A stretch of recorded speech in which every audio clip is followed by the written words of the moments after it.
Ok, muy buenas, lo que sea, vagantes de la historia. Les saluda nuevamente sus amigos Leo Báez. Víctor Pedrosa, buenas las tengan, mejor las pasen. Mejor las pasen. Bienvenidos otra vez a este programa de estorticia. Estorticia histórica. No, datos inexactos, pero muy malintencionados, con todo menos buena intención, ¿no? La vez pasada estábamos... Bueno, ¿cómo se llama este programa? La hora de Chaffy Kelly. Chaffy Kelly, los hijos de Chaffy Kelly. Sí. Si alguno de los hubiera sido mujer, supongo. Todos sus albures ahora tendrían sentido. Estábamos hablando de... Bueno, se llama esto divagando por la historia, ¿verdad? Coño, divagando por la historia, coño. Sí, es la versión reloaded cuando decimos coño. No, la vez pasada estábamos hablando de nuestros queridísimos amigos estadounidenses, ya cuando estaban saliendo de la época de los 20s, los locos 20s, de Roaring 20s. Sí, ¿no? Los rugientes. Así es. Que creo que la mejor novela que los pueden narrar es El Gran Gatsby de Scott Fitzgerald, yo creo. No recuerdo el autor, pero sí, es probablemente la novela que mejor retrata esa época, ¿no? Y fue una época muy padre para Estados Unidos en general. Con la única excepción de que no podías beber, porque estaba todo... De todos modos la gente bebía, como ahora las drogas, ¿no? Sí, pero los speakeasies eran de batalla para poder estar consumiéndote un traguito, y pues obviamente las ciudades fronterizas de Canadá con Estados Unidos, Niágara, y las ciudades mexicanas. De como Tijuana, sí. Ciudad Juárez, ¿no? Las Bahamas. Bueno, la misma Cuba, sí. Le fue muy requete bien en este Sí, porque empezaron a exportar alcohol de una manera, alcohol ilegal a Estados Unidos de una manera demencial. Sí, no, lo pasaron bien. Digamos que lo pasaron bien. Sí. Entonces, después de esta fiesta, ¿no? Viene el fatídico Lunes Negro, que fue, si no mal recuerdo, Martes Negro. Fue Martes Negro, fue martes 29. Sí, los lunes son horribles, pero fue martes. Fue martes, ok, perdón. Sí. Fue Martes Negro, si no mal recuerdo la fecha, un 29 de julio. No, octubre. Fue ya en octubre, noviembre. Ok, entonces estoy completamente jodido.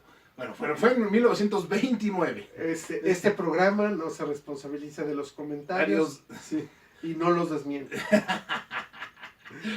Bueno, ok. Entonces, para 1929 se cae la bolsa producto de la recuperación económica europea. Hemos de recordar que Europa queda jodidérrima, ¿no? Después de la Primera Guerra Mundial, y le hacen un trato bien injusto a Alemania, ¿no? Alemania la va a pasar, pero sí, la República de Weimar fue un desastre. Desde Theodore Roosevelt hasta Herbert Hoover, las relaciones con los gobiernos de América Latina o de América al sur del Río Bravo siempre fueron muy tirantes y muy dominantes. Mira, en América Latina la única piedra en el zapato que tenía Estados Unidos desde siempre era México. Exacto. ¿Por qué? Porque el resto de América Latina siempre vio a Estados Unidos con muy buenos ojos, con mucha admiración. Ejemplo a la fecha, hoy Brasil sigue amando profundamente cualquier cosa que venga de Estados Unidos, ¿no? Tanto así que fue Brasil el país que le dio refugio a los americanos del sur que perdieron la guerra civil. Mira. Esa no me la sabía. Sí, hay una gran comunidad de descendientes de los confederados, de los confederados en Brasil. Y otro ejemplo de su gran admiración por Estados Unidos es que la primera bandera post-imperial de Brasil es básicamente el mismo diseño que el de Estados Unidos, con barras y estrellas, nada más que con colores distintos. Entonces, sí, después hicieron ya el diseño actual, que es bastante pintoresco. Es muy bonito, es muy bonito. Es único, pero no, fíjate que el diseño de esa bandera había venido ya desde Pedro I. Sí, desde el primer imperio. Sí, desde la imperial, sí. Así es. Bueno, Después de esto, pues todos los gobiernos, Colombia, Venezuela, Chile, Argentina, son básicamente gobiernos muy conservadores y que ven con muy buenos ojos a Estados Unidos. Que no es lo mismo que pasa en Centroamérica, las Antillas, el Caribe. No, porque ahí Estados Unidos va a hacer una serie de tropelías que se va a ganar muchos resentimientos. Animadversión. Animadversión con todo el mundo. Empezando por Cuba, porque Cuba desde que se independizó quedó sometida a la enmienda Platt. La enmienda Platt facultaba a que el gobierno de Cuba podía llamar en cualquier momento en auxilio militar al gobierno de los Estados Unidos. Y ellos lo hacían efectivo con cierta frecuencia. Sí, sí, sí. Roosevelt la deroga.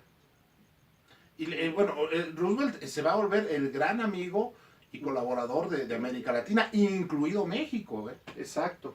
Roosevelt empieza a mandar, Roosevelt cambia de embajadores, aunque ya los embajadores desde Dwight Morrow, que lo había enviado Calvin Coolidge, a la fecha manda a su antiguo jefe, Roosevelt, que es Josephus Daniels.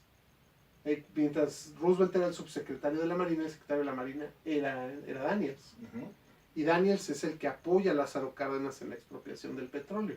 Bueno, y más que apoyarlo, que lo tolera, porque hay que recordar que la expropiación petrolera se da en un momento en el cual todas las potencias están debilitadas. Nadie puede intervenir. Después de la depresión. Después de la depresión y en plena guerra mundial.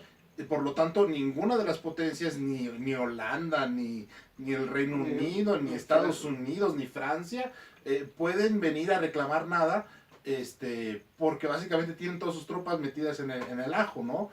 Un momento muy inteligente del general Cárdenas para hacer ese movimiento tan osado. Sí, pero lo malo es que se lo dejó a Pemex y al sindicato. Pero bueno, ya hablaremos del señor Romero de Champs. Y de la quina. Y de la quina. Y Chava Barragán Camacho. Y de los nuevos amos del petróleo, que híjole.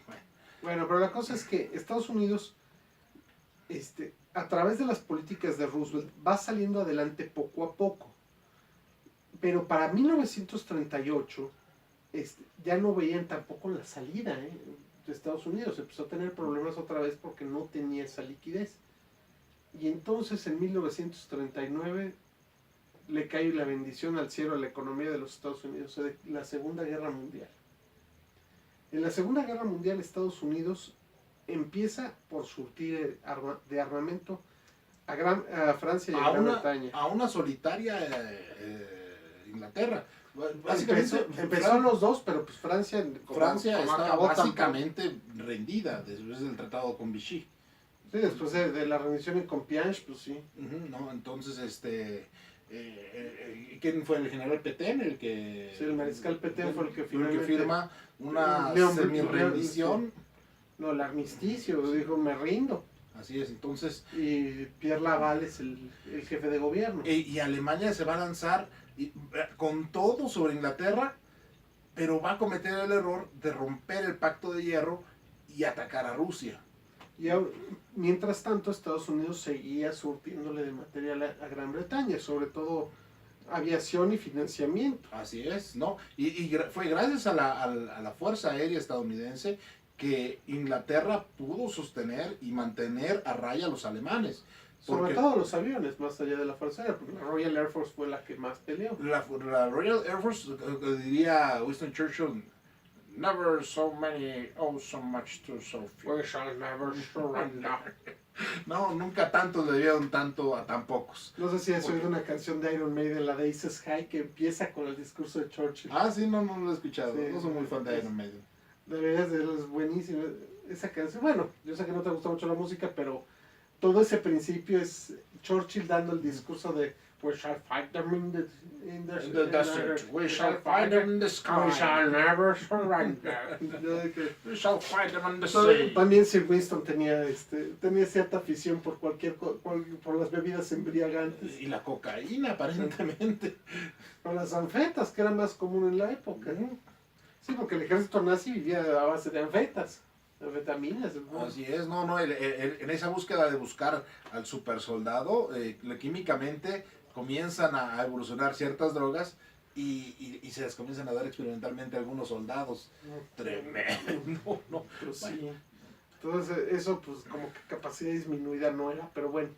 La cosa es que, sin entrar mucho detalles, Estados Unidos empieza surtiendo material, por un lado Europa, y por el otro Estados Unidos empieza a tener fricciones con Japón a partir de que en 1931 Japón invade China.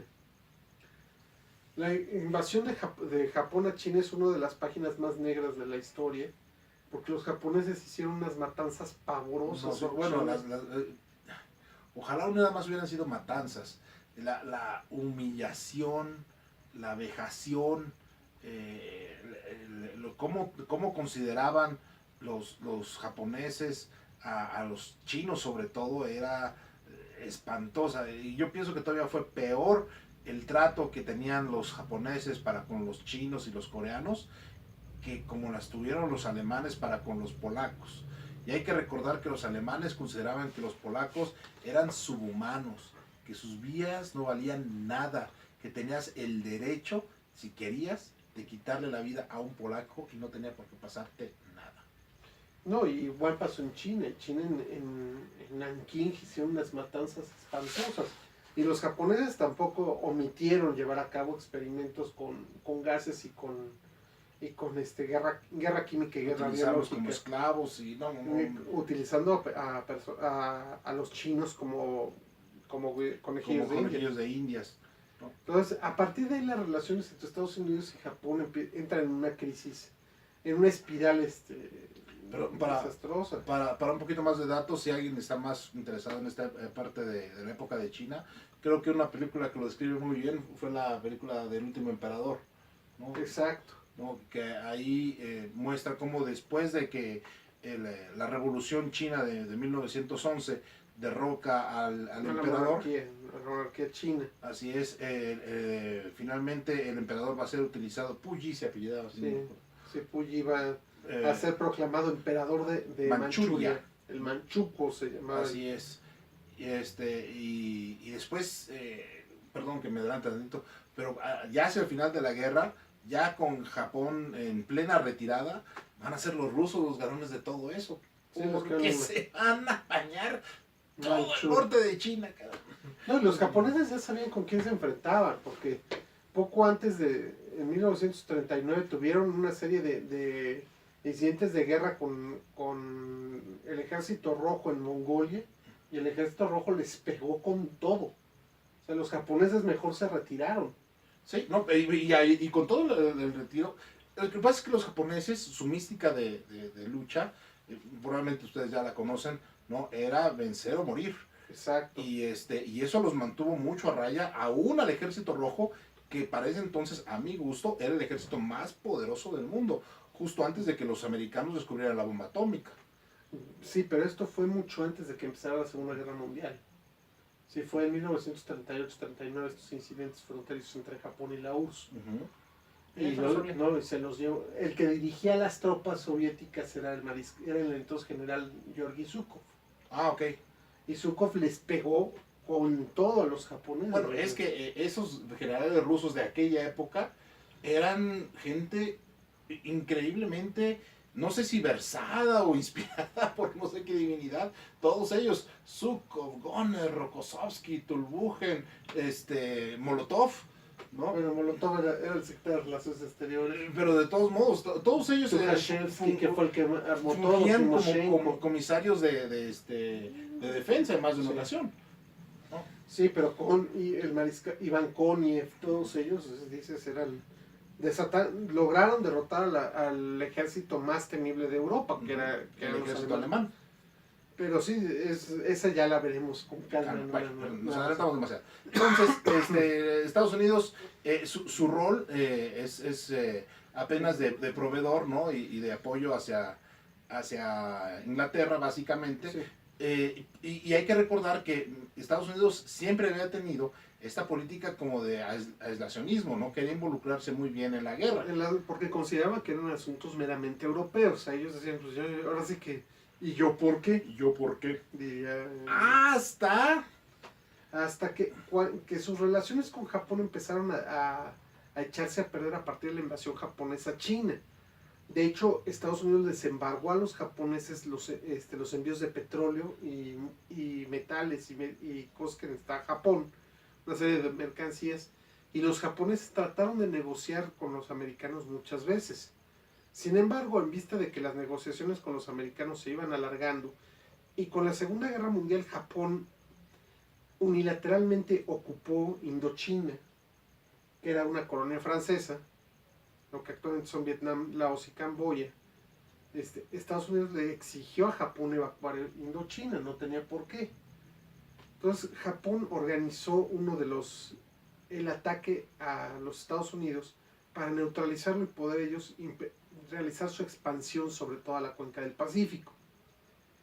Y el 7 de diciembre de 1941, a las 8:30 de la mañana, tiempo de Hawái, la flota imperial japonesa, armada con varios portaaviones, atacó las islas Hawái. Hablaban de toro. Y vámonos. ¿Tora? Sí, Tora. Perdón, es que era vieja, güey. No era tigre. Tora es tigre. Por eso, güey. Tigre, era la tigresa, ¿no? ¿Cómo se llama la tigresa? Irma. Serrano. Irma. Entonces, les cayeron con todos los gringos, los gringos ya lo esperaban, honestamente, ya esperaban un ataque así. Y afortunadamente los portaaviones estaban fuera del alcance de la flota japonesa. Estaban fuera del alcance y tenían más que nada ahí acorazados y cruceros todavía. Destructores, todavía inclusive de algunos residuos de la Primera Guerra Mundial. Entonces, las bajas que causaron en el elemento humano sí fueron muy importantes. Sí, fueron como 7,000 u 8,000. La masacre fue tremenda. Pero en pérdidas materiales realmente no perdieron tanto los gringos. Además, otra cosa, con que el ataque a Pearl Harbor, que es el que estamos narrando, a la bahía del puerto de la Perla. Sí, a Pearl Harbor, que era la segunda base más importante de la flota americana en el Pacífico. ¿Cuál era la primera? San Diego. Ah, ok. San Diego. La base Pearl Harbor, aunque hundieron muchos buques, los hundieron dentro del puerto y no eran barcos que no se hundieron a mucha profundidad. Pudieron reflotar en menos de un año la mayoría de los barcos, salvo algunos que eran totalmente chatarra. Ya están totalmente destruidos, como el Arizona, que es el más emblemático de los el más grande. Barcos americanos que se hundieron en el ataque a Pearl Harbor. Y Estados Unidos entra en la Segunda Guerra Mundial. Y entra en los dos frentes. Primero le declara la guerra a Japón, y Alemania e Italia, como aliados de Japón, le declaran la guerra a Estados Unidos, y Estados Unidos empieza a intervenir en la Segunda Guerra Mundial. La intervención americana en la Segunda Guerra Mundial es enorme, no solo por la cantidad de hombres que mandó, que fueron bastantes, sino por la aportación material y tecnológica, y los beneficios tecnológicos que ellos a su vez van a obtener de esta guerra. Exacto. La aportación de material a la guerra es impresionante. Por ejemplo, a la Unión Soviética dicen que lo que ganó la guerra en la Segunda Guerra Mundial para la Unión Soviética, el vehículo que ganó la guerra no fueron los tanques. Dicen por ahí, fueron los camiones Chevrolet que le mandaron por cantidades industriales a Rusia. No sabía que para mover las tropas. Para mover todo, o sea, camiones Chevrolet y Ford que llegaron a Rusia para mover todo lo que había que mover. Bueno, sí. Y aparte, pues más los tanques, más todo los tanques, los aviones Mistral, ¿no? Bueno, Rusia, la industrialización soviética en la Segunda Guerra Mundial llega a grados inverosímiles, o sea... Sí, de hecho, primero hizo algo muy inteligente Stalin en ese aspecto, mandó toda la industria pesada para Siberia. Sí, lejos del alcance alemán. Sí, entonces los alemanes entraron a la Operación Barbarroja prácticamente en tierra quemada. Y aunque fue un desastre las primeras semanas de Operación Barbarroja, los primeros meses fue un desastre tras otro para el gobierno, para los soviéticos. Los soviéticos, no, sí, las primeras etapas de la guerra, los rusos no veían la suya. No, ni una. Y los Estados Unidos rearma la flota y opera en los dos lados. Opera tanto por el lado de Europa, donde en la primera Desde operación... África. Sí. Ahora La sí. primera operación importante de los Estados Unidos en la Segunda Guerra Mundial, en el frente europeo, fueron los desembarcos de la Operación Torch, Ujú. que desembarcaron en Casablanca, en Orán y en Argelia. Así es. De hecho, los gringos van a tomar básicamente el Norte, el la comando dirección de la guerra del frente del frente occidental. occidental, ¿no? Sí, de hecho ahí empiezan a entrar, se empiezan a distinguir militares que empezaron su carrera en la expedición punitiva. Ujú.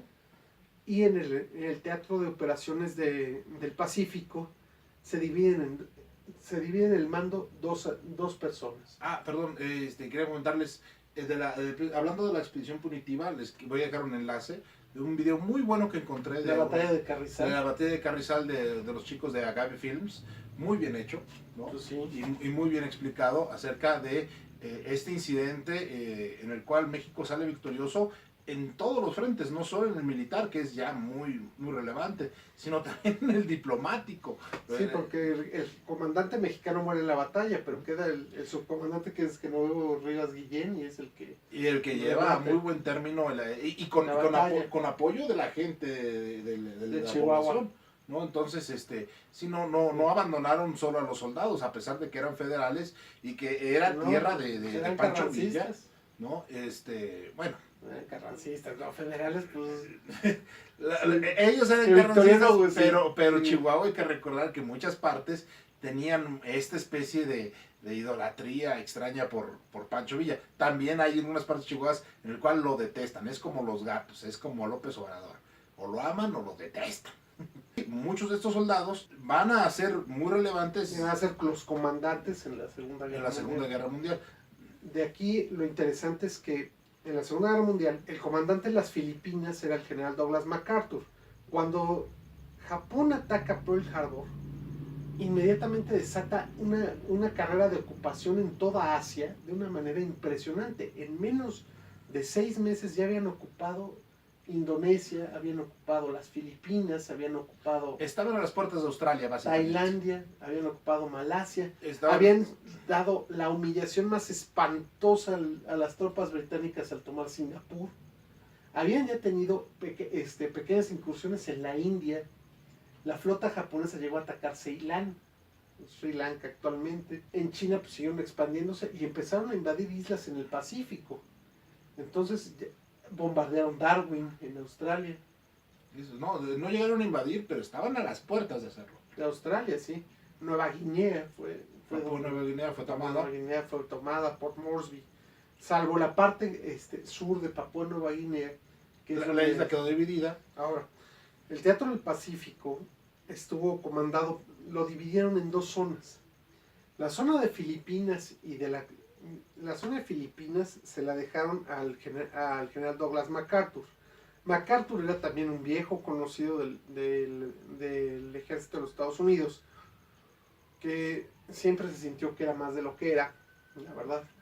Es que honestamente era como el Victoriano Huerta. Muchas veces lo ningunearon en las altas esferas militares. Sí, porque aparte era hijo de otro general, del general Arthur MacArthur, que fue el gobernador de las Filipinas. Pero Douglas MacArthur, un tipo muy fatuo, muy pagado de sí mismo. Era como el Mohamed Ali de los generales gringos, ¿no? Sí, muy fatuo, era un hombre de mucha fatuidad, se había hecho mariscal de las Islas Filipinas. MacArthur es sacado, cuando los japoneses conquistan las Filipinas, lo hacen huir a Australia. Y siempre digo, cuando ya estaba huyendo, que dijo, prometió, volveré. Así es. Y le dijo con acento austríaco, I'll be back. No, I shall return. I shall return. I shall return.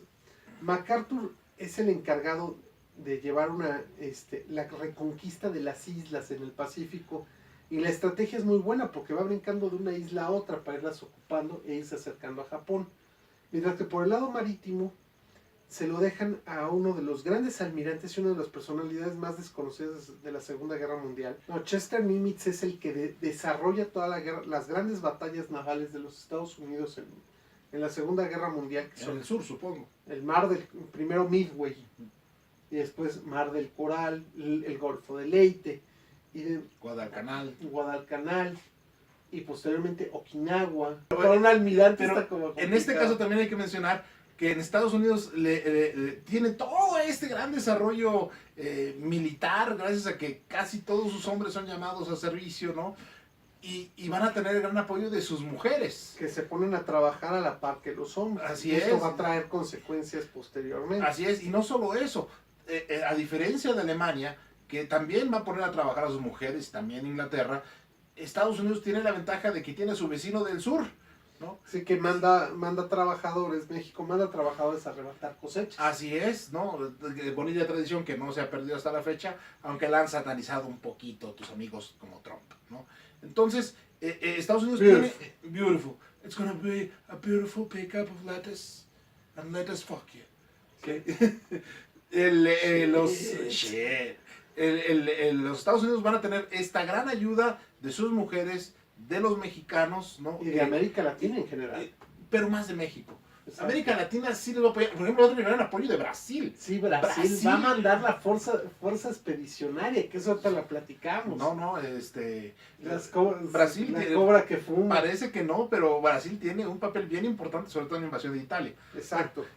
Aquí empieza Estados Unidos en la guerra en el Pacífico, es la parte más cruenta de la guerra para los Estados Unidos. Y donde se van a distinguir mucho los soldados blancos, porque curiosamente también la exposición punitiva va a ser la primera exposición de Estados Unidos Con soldados con negros. soldados negros que llevan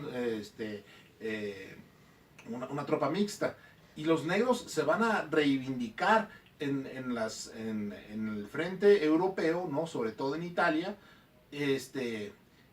y los blancos los van a ser enviados sobre todo a Asia. Hacia el Pacífico. Así es. En el escenario del Pacífico. Ahora, por el lado de Europa, Estados Unidos desarrolla una táctica conjunta con Gran Bretaña y nunca tiene, y aunque parece que actúan conjuntamente, siempre hubo mucha rivalidad entre los militares Así británicos y los militares. Porque los ingleses seguían americanos. creyendo que estaban a finales del siglo XIX y que ellos dominaban el mundo. No, sobre todo el más pesado de todos era Montgomery, el mariscal Y tiene Montgomery. toda la razón del mundo. Montgomery era un tipo que sabía lo que hacía en más de una ocasión. Sí, a pesar pero- de haber tenido descalabros contra los alemanes en Libia, Francia. sobre todo. En Francia, ¿no? Montgomery para la ofensiva alemana contra Egipto, ¿sí? Y Montgomery empieza a perseguir a los alemanes en Libia. Los alemanes topan con los americanos en Túnez.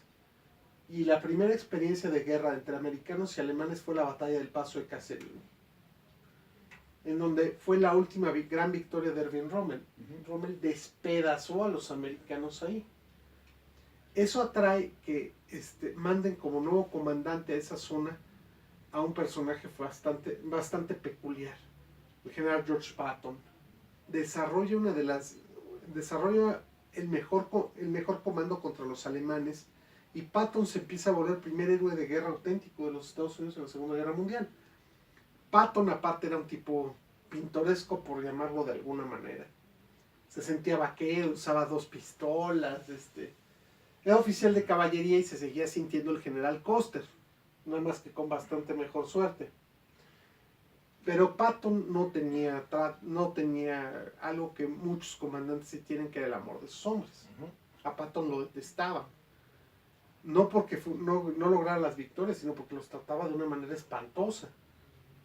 Patton siempre fue un ordenancista de la Academia West Point. Quería que todos los soldados estuvieran perfectamente presentados y rasurados después de 5 días de combates. Pues no mames, ¿no? Todo esto se va a ver muy a favor de los Estados Unidos, gracias a que después de Stalingrado, Hitler releva a casi todo su staff militar. Exacto. ¿No? Ya no hace caso a los consejos de mariscales, él comienza a hacerse cargo de todo y todo se le viene abajo. Para acabarla de joder para Hitler, hay un atentado contra su vida y uno de sus más grandes generales está involucrado en este atentado, que es Rommel, ¿no? Y varios más, pero él es el más insigne, ¿no? Y con él se pierde África. Inmediatamente los americanos y los ingleses, después de patearle el trasero a los alemanes, se van sobre Italia. Sí, atacan Pantelleria, atacan Sicilia. Lampedusa y luego desembarcan en Sicilia, al mando de Patton y Montgomery, que desarrollan una carrera a ver quién es el primero que llega a Messina para poder pasar hacia la parte continental de Italia. Mientras tanto, Estados Unidos, conjuntamente con Gran Bretaña, desarrolla una ofensiva aérea contra Alemania, que es los grandes bombardeos de la Segunda Guerra Mundial con las fortalezas volantes, los B-17. Que son exactamente eso, son auténticas fortalezas volantes. Sí, o sea, 4 motores cargados de bombas y artillados hasta la locura. Y con una piel, son aviones que Blindados. consumen muchísimo combustible porque son pesadísimos, porque la parte de atrás del avión va a estar semi blindada, va a tener casi media pulgada de lámina en las partes donde van los artilleros. Sí, y además es muy pesado, muy armado, trae cualquier cantidad de cañones y ametralladoras los aviones. Así es, tiene un rango más o menos considerable, menos que sus antecesores y menos que los que se van a crear después, que van a ser el B-52, B-29. el B-29, que es el Enola Gay, es el que se usa ya para el bombardeo. el bombardeo en es el Japón. B-29, que es... Okay, que tienen un rango de alcance mucho más amplio. Sí. El chiste con todos estos cambios es que Estados Unidos voltea la balanza totalmente a favor del lado de los aliados, ¿no? Con todos estos factores, el movimiento torpe de Hitler de tomar el comando de sus tropas, y a pesar de que Hitler no tiene gran conocimiento de estrategia y táctica, aún así el ejército alemán sigue siendo tremendo, es el único que le va a poner oposición a todos los aliados, porque básicamente cuando llegan a Italia, las tropas italianas se rinden. Y no solo eso, destituyen a Mussolini, se declaran se rinden, destituyen a Mussolini y le declaran la guerra a Alemania, a Italia. Así es, y empieza la liberación de Italia, ¿no? Que es uno de los combates más difíciles de toda la guerra, porque pues Italia es puro cerro. Todo esto empieza a partir de 1942, ¿no? 43. Ya para entonces, Alemania, de la mano de este muchacho von Braun, comienzan a desarrollar un arma secreta, ¿no? Y por eso todos los científicos locos de las caricaturas de los 60 hablaban como alemanes. Así es, ¿no? Y von Braun va a desarrollar primero el B-1, que es un avión no tripulado y que no está controlado, nada más se le dirige con una cierta cantidad de combustible. Y una gran cantidad de explosivos. Y el cuerpo es una ojiva alada, ¿no? Y que va a caer en cualquier parte de Inglaterra. Pero los aviadores de la RAF van a desarrollar rápidamente una técnica para poder desviar estos terribles bombas en su camino, ¿no? Sí, que son, aparte, pues ya para ese entonces la RAF tenía los radares. Así es. Y que los alemanes también habían ya desarrollado tecnología para evadir los radares. Entonces, pero de todos modos, esta técnica de desviar misiles la adquieren los pilotos de la RAF, y entonces von Braun lanza la segunda versión de su arma letal, que es el Venganza 2. El 2, que es mucho más letal y mucho más... Y ese es el primer misil. Es el primer misil, ¿no? De hecho es el primer cohete utilizado. Misil, sí, el primer misil para... Así es, con fines militares, y que era terrible igual. Hubo muchos fracasos en todos estos experimentos del Venganza 1 y el Venganza 2. Especialmente porque pues, era trabajado con mano de obra esclava, que normalmente no se le puede pedir mucha calidad. Y con escasos recursos, ¿no? Después von Braun va a ser capturado por los americanos y les va a ser muy útil en los siguientes 20 años. 30 años. Bueno, la situación aquí es que las operaciones en Europa son llevadas a cabo por el comandante más sensato que tuvo los Estados Unidos, y que a la fecha yo considero que uno de los mejores militares que ha tenido en su historia Estados Unidos, que es Dwight Eisenhower. Eisenhower es un gran comandante porque aparte es un gran político. Eisenhower nadie daba 3 pesos por él, todo el mundo lo pensaba que era un pobre granjero de Kansas. Era un pobre granjero de Kansas. Pero era un hombre que tenía 2 cosas muy interesantes: sensatez, integridad y buena mano para lidiar con los egos de todo el mundo. Uh-huh. Entonces, eso también, y aparte tenía buenas ideas de desarrollo, de planeación y estrategia. Y sabía desarrollar, rodearse de gente que le supiera colaborar. Exacto, Walter Biddle, Biddle Smith, toda una serie de gente. Y Eisenhower desarrolla primero la campaña en África y después desarrolla la campaña en Italia, que es cuando hace los desembarcos en Sicilia, conquistan Sicilia, conquistan la parte sur de Italia, y los alemanes montan una serie de líneas defensivas que a la línea Gustav. No había manera de pasarla porque era entre cerros y montañas, donde se desarrolla una de las batallas más duras de la Segunda Guerra Mundial, que es la batalla de Monte Cassino. Entonces, ahí, para abrir otro frente, hace desembarcos primero en Salerno para librar el paso del río Garigliano, y después el desembarco en Anzio, que permite que los aliados tomen Roma, donde el Papa Pío XII rogaba que se abriera la ciudad para que ya no la bombardeara. Sí, el viejo cobarde le tenía pavor a que le iba a tocar una bomba de la que nos hubiéramos librado. Bueno, y de ahí también viene la película Roma, Città Aperta, ¿no? Città Aperta, sí. Y la piel de otra, más reciente, bueno, no tan reciente, pero se llama La piel, la pele. La pele.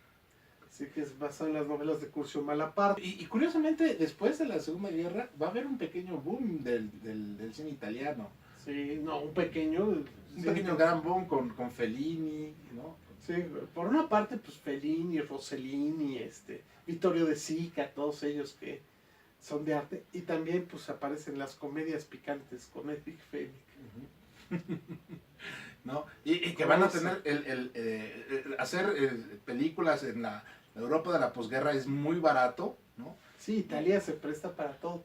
Y también España. España, Francia, Alemania van a ser las grandes benéficas de todo, los grandes beneficios de Hollywood y también de un autoconsumo en películas. Bueno, acuérdate una cosa, Franco, después de desatar la represión en España y de acabar con el comunismo ateo se dedicó a hacer cine bonito. Exacto, y el ejército español era la fábrica de extras más grande de Europa. O sea, donde se necesitara hacer una película que hubiera extras y cargas de caballería y batallas, España era la ideal.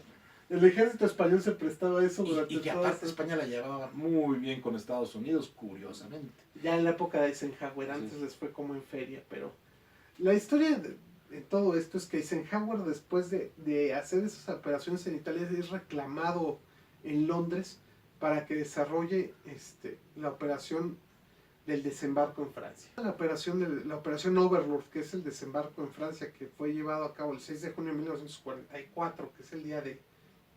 Es una obra maestra de política y de planeación. Eisenhower la planeó de tal manera que resultó muy exitosa el desembarco. Es que tomó en cuenta todo.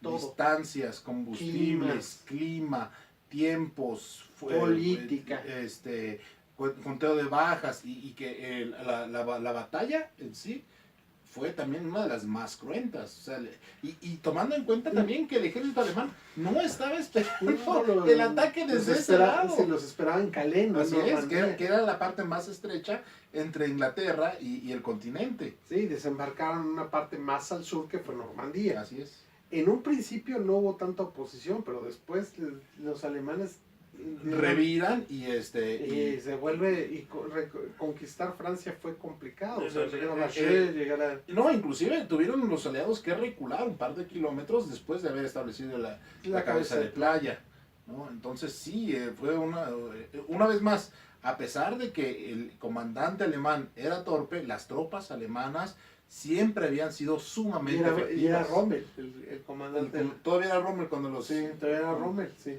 Rommel y von Rundstedt como comandante supremo y Rommel como comandante de la fortaleza de Atlántico. Sí, pero las informaciones aparte, pues saturaron los alemanes juraban que estaban en el paso de Calais, no estaban en el paso de... Y tomando en cuenta que ya los aliados tenían acceso a todos los mensajes alemanes gracias a la máquina Enigma. Al desciframiento de la máquina Enigma, ¿no? Que hizo Alan Turing, padre de la computación. Sí, el cual, uno de los padres de la computación. Bueno, madre, porque era gay. Era gay. Uno de Pobre los... sí, pero pobre hombre, pobre, lo que le pasó después fue espantoso. Sí que después de la guerra lo pasó muy mal, ¿no? Sí, porque pues era homosexual en esa época, era delito. Entonces lo acusaron de homosexualidad, lo sometieron a terapia de hormonas para volverlo macho. Pobre güey. Y el cuate mejor le inyectó cianuro a una manzana, se la comió y se suicidó. Eso es todo. Por eso es Apple. Fíjate que ese mito ya lo había leído, pero también había leído un escrito de Apple desmintiendo ese mito. Bueno, pero pues me gusta ¿Te gusta la idea? Sí, a veces, ya sé que soy lo menos romántico del mundo, pero pues a veces son historias que existen, ¿no? Ok, bueno. Entonces, el desembarco en Normandía por parte de Eisenhower fue una obra maestra y aún así les costó muchísimo trabajo a los americanos. Y participaron de todo en Normandía. Canadienses. Ingleses, canadienses sobre todo, ¿no? Pakistaníes, indios, franceses. Bueno, pues todo lo que aventaba el Imperio Británico antes de aventar ingleses, ¿no? La costumbre. La horripilante costumbre del Imperio Británico. De aventar carne de cañón. Exacto. Sí, es lo que decían, Inglaterra pierde todas las batallas pero gana la guerra. Sin duda alguna. Exacto.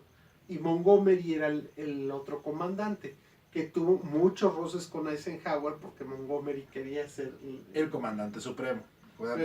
Pero se lo dieron a Eisenhower precisamente porque Montgomery no se soportaba ni él mismo. Era un tipo brillante, pero insufrible. Pero sí, era un insufrible. Medio pedante. No, era insufrible. Era inglés, güey. No. Mira, podría ser británico, pero había otros comandantes británicos que eran mucho menos detestables que Montgomery. Ahora, aquí lo interesante es que Estados Unidos manda cualquier cantidad de gente a combate en la Segunda Guerra Mundial y logran llegar a Francia.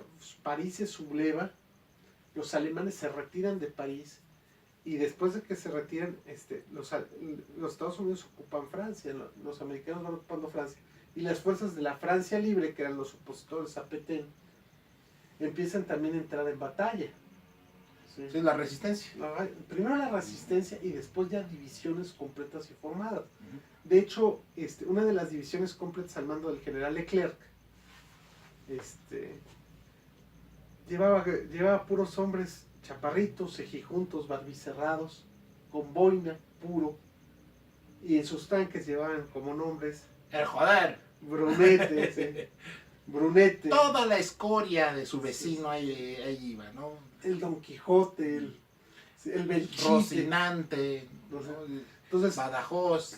Sí, la mayoría de los españoles republicanos que se refugiaron en Francia se unieron a la resistencia y se unieron a las divisiones de la Legión Extranjera. Porque hay que tomar en cuenta que todos esos son refugiados republicanos y que detestaban de suma manera a los cualquier alemanes. cosa que oliera. Bueno, los alemanes habían ayudado positivamente a los fascistas españoles.